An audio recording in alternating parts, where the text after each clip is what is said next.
Hi, Cancer. Welcome, welcome. And this is your reading. Be open-minded po, hindi po halos lahat makaresonate. Thank you nga po pala sa mga nagsusubscribe, sa mga bumabalik. Maraming pong salamat. Give me the message for Cancer. Ano yung mensahe sa'yo, Cancer?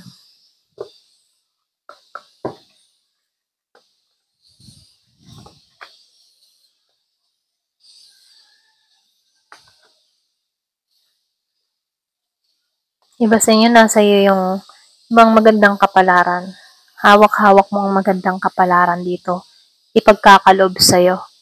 Meron nung nakikita dito magpapabahay or pwede rin meron kang sinisimulan dito.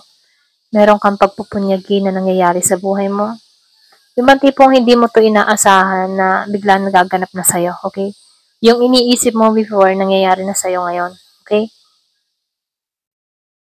So dito, lumalabas din dito, nangarap ka at nagkakatotoo na to, okay? Yung iba ha, kung meron kang mga ginawa dito or meron kang mga tinrabaho dito, nakikita ko dito, nag-i-improve na nag-i-improve. Yung iba naman sa inyo, umaasam ka mga ibang bansa or pwede rin sabihin nagnanais ka na makaalis ng bansa. So, sinasabihan ka dito, hindi pa ito yung tamang time, meron pang konting delay, or pwede rin meron pang konting problema. Kung naghihintay ka ng tawag, naghihintay ka ng yung tipong alis, ganyan. Ang nakikitaan ko dito, may konti pang delay. Yung iba naman sa inyo, nakikitaan ko dito, meron kang kadiling dito na hindi niya ginagampanan yung pagiging niyang partner sa'yo. Nararamdaman mo dito na hindi nagiging siyang patas dito. Meron akong nakikitang panlalamig or pwede rin nawawalan ka ng gana sa tao na to. So dito, no, lumalabas dito, yung iba sa inyo, pwedeng inasa na sa'yo lahat ng responsibilidad. Kaya dito, no, nawawalan ka ng gana kung meron kang kadiling na Pisces. Kumbaga, siya yung tipo ng tao na umasa at umasa na sa'yo dito, no? So, lumalabas din dito, kaya mo naman tong lampasan. Matapang ka dito, malakas ka dito. Kaya mo tong lampasan lahat ng mga problemang kinakaharap mo. So, yung iba sa inyo, nakikita ko dito, meron kang tao dito na hindi nagiging tapat. Saradong intuition ng tao na to. Kumbaga, selfish to, sarili niya lang yung iniisip niya dito. Meron itong mga kasinungalingan sa'yo, okay? Pero naka-recover ka na rin naman dito. Ito na yung nakikita ko. So, yung iba sa inyo, meron kang ganitong experience na kung saan ano, nag-moving on ka sa tao na to. Kung meron kang kadiling na Taurus, so lumalabas ito, nag-moving on ka na dito. Marami tong kasinungalingan, pagtataksil sa'yo. Before hindi mo makita yung pagkakamali ng tao na to. Pero dito, no, unti-unti mong nakita or nasaksihan mo lahat ng mga nagagawa nitong pagkakasala sa'yo. Kaya dito, no, na madali ka ding makarecover ka kasi marami itong mga atraso sa'yo. Diba? Madaling makarecover kapag merong mga tao na masasama yung ginawa, okay? Matapang kang tao. Palaban ka din, ito lang nakikita ko sa'yo. Palaban ka, lalo-lalo na sa mga problema. Matiisin ka din, matyaga ka din. Wow. So, ito na yung nag-iintay sa'yo, malaking pagbabago. Tapos na yung betrayal, tapos na yung pasakit, tapos na yung mga taong nagbibigay ng sobrang hirap sa sitwasyon mo. So, lumalabas dito, makakalaya ka na sa sitwasyon. Yung mga ginagawa mo, mga pinagkakaabalahan mo, kung meron kang mga ginagawa dito, okay, lalo-lalo na sa tinatrabaho mo, meron akong nakikitang pagpupunyagi, meron ka ditong pagtatagumpay na magaganap. So, umpisa, mag-start ka sa mababa, tapos palaki ng palaki. Ito lang nakikita ko sa'yo, yung one tipong umaasam ka. Hindi ka umaasam ng malaki at bigla, pero ito yung ipagkakalob sa'yo. Meron ditong biglaang parating sa'yo. Okay? Meron ditong magiging stable, secure pagdating sa financial. Meron din ako nakikitang renewal na parating sa buhay mo. Tapos na yung hirap, tapos na yung pasakit. Kumbaga, malaya ka na dito sa sitwasyon. Kasi dito, napagtagumpayan mo to, okay?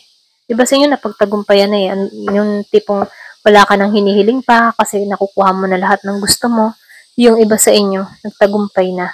At yung iba naman sa inyo, dito ka papunta.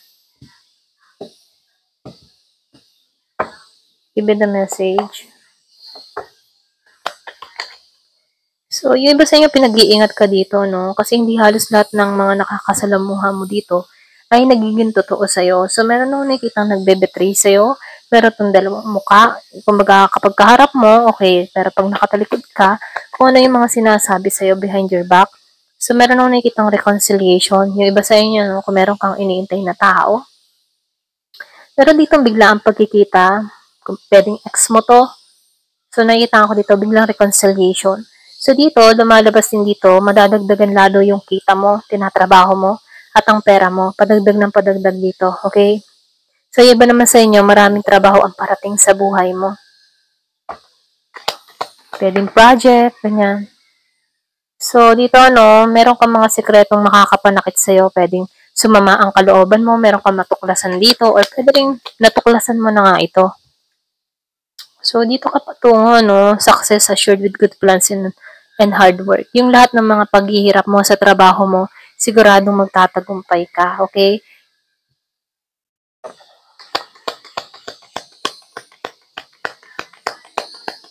Give me the message.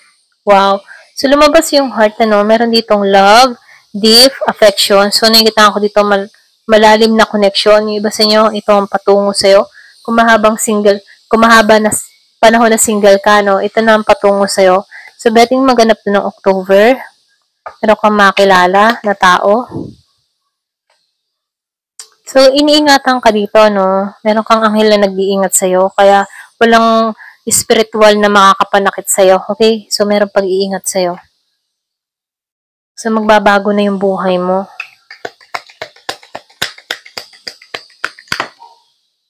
So, dito, linawin mo yung isip mo, Meron mga gumugulo sa isipan mo dito. Kaya, sinasabihan ka dito, mag-focus ka sa goal mo. Huwag kang magtuon sa mga negatibong kaisipan. Kaya mo to, okay? Ano man yung mga pagsubok na kinakaharap mo, kaya mo to.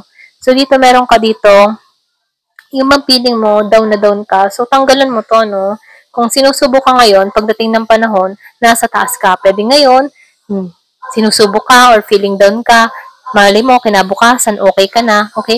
So, yung nangyayari kasi sa atin, hindi basta-basta habang panahon na lagi tayong nasa baba. Darating din ang time na itataas din tayo, okay? So, ito lang yung misaya, Sinusubo ka lang dito.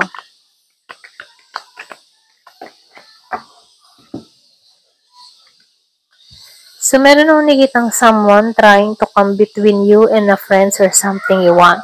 Meron ditong tao na gustong pumagitna sa iyo, okay? But gustong kunin ang meron ka.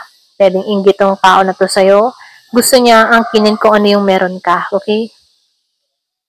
So, good luck. Good luck na yung parating. Swerte, okay? Magiging swerte ka na dito. Kumbaga, lahat ng hirap mo, pagsubok mo, meron ditong hatid na biyaya sa dulo or pwede rin, ito na yung makakamtan mo. Kumbaga, likas ka lang swerte, okay? At magiging masaya ka sa mga pagbabagong ito sa buhay mo. So, meron ditong nagpupuputak, Meron ditong tao na naninira. Kaya dito, sinasabihan ka dito, pag nakita mo to, iwas-iwasan mo na to, okay? Iwas-iwasan mo tong aroganting tao na to. Dito ka patungo, manipat. Yung pera ay naghihintay na sa'yo, okay? Magtatagumpay ka. So, meron din akong nakikitang tao, too much concerned with sexual matter. Kung meron kang kadiling ng ganito, yung bang tipo na hindi na to kaya na walang ganito, okay? So, dito, ayaw nitong mapalayo ka or pwede rin pag nagkalayo kayo dito, pwedeng tumira sa iba kasi importante sa kanya to, okay? So, dito, time to act. Ito na yung time para kumilos ka. Ito na yung time para pagtuunan mo yung sarili mo. Okay?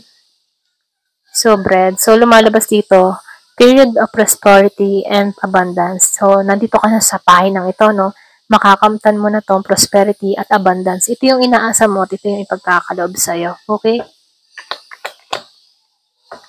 So, dito, sinasabihan ka din dito, protektado ka from negative forces beyond your control.